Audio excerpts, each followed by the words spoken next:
विधानसभा चुनाव के नतीजे आए 3 दिन बीत चुके हैं, लेकिन अपनी करारी हार के बाद अब तक उद्धव ठाकरे और शरद पवार इसे पचा नहीं पाए। वे ये मानने को तैयार नहीं कि महायुति की इतनी बड़ी जीत उसे कैसे मिल गई। ऐसे में सबके निशाने पर ईवीएम है। संजय राउत ने तो उसी वक्त ईवीएम पर सवाल उठा दिए थे जब वोटों की गिनती की जा रही थी, लेकिन शरद पवार अब ईवीएम पर बेहद नाराज हैं। शरद पवार की एनसीपी के सीनियर नेता जितेंद्र आव्हाड ने कहा कि हम अपनी हार के लिए कोई एक कारण नहीं मान सकते। यही नहीं, आव्हाड ने कहा कि मुझे तो यकीन नहीं होता कि लड़की बहन योजना का इतना असर हो सकता है। उन्होंने कहा कि कोई एक कारण सामने नहीं आ रहा। चुनाव के बाद कुछ बदला नहीं था। बेरोजगारी और महंगाई में इजाफा हुआ।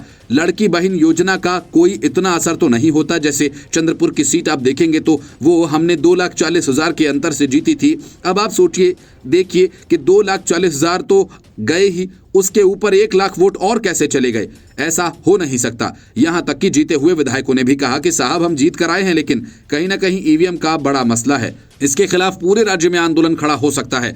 अभी कई गांव खड़े हुए हैं। वहां के लोगों का कहना है कि जब हमने वोट ही नहीं दिया तो आए कहां से। आव्हाड ने कहा कि एक परिवार में 32 वोट हैं। उन सभी लोगों ने अपने घर के कैंडिडेट को वोट दिया, फिर भी उसे 0 वोट दिखाया गया। ऐसा कैसे हो सकता है। इससे पहले संजय राउत ने मांग उठाई कि दोबारा चुनाव होने चाहिए और वोटिंग बैलेट पेपर से कराई जाए। राउत ने कहा कि ईवीएम को लेकर हमें करीब 450 शिकायतें मिली। बार बार आपत्ति जताए जाने के बावजूद इन मामलों पर कोई कार्रवाई नहीं की गई। हम कैसे कह सकते हैं कि ये चुनाव निष्पक्ष तरीके से हुए।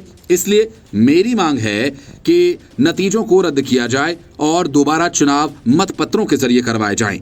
उन्होंने कहा कि नासिक में एक उम्मीदवार को कथित तौर पर केवल 4 वोट मिले, जबकि उसके परिवार के 65 वोट थे। उन्होंने कहा कि डोंबिवली में ईवीएम की गिनती में विसंगतियां पाई गईं और चुनावी अधिकारियों ने आपत्तियों को स्वीकार करने से इनकार कर दिया। शिवसेना यूबीटी के नेता कुछ उम्मीदवारों की भारी जीत की विश्वसनीयता पर भी सवाल उठाते हुए कह रहे हैं कि उन्होंने ऐसा कौन सा क्रांतिकारी काम किया जो उन्होंने 1.5 लाख से अधिक वोट हासिल कर लिए। यहां तक कि हाल ही में पार्टी बदलने वाले नेता भी विधायक बन गए। इससे संदेह पैदा होता है। पहली बार शरद पवार ने ईवीएम पर संदेह व्यक्त किया, जिसे नजरअंदाज नहीं किया जा सकता। असल में संजय राउत अपनी करारी हार से ज्यादा इस बात से नाराज है कि आखिर एकनाथ शिंदे 1.5 लाख वोट से कैसे जीत गए।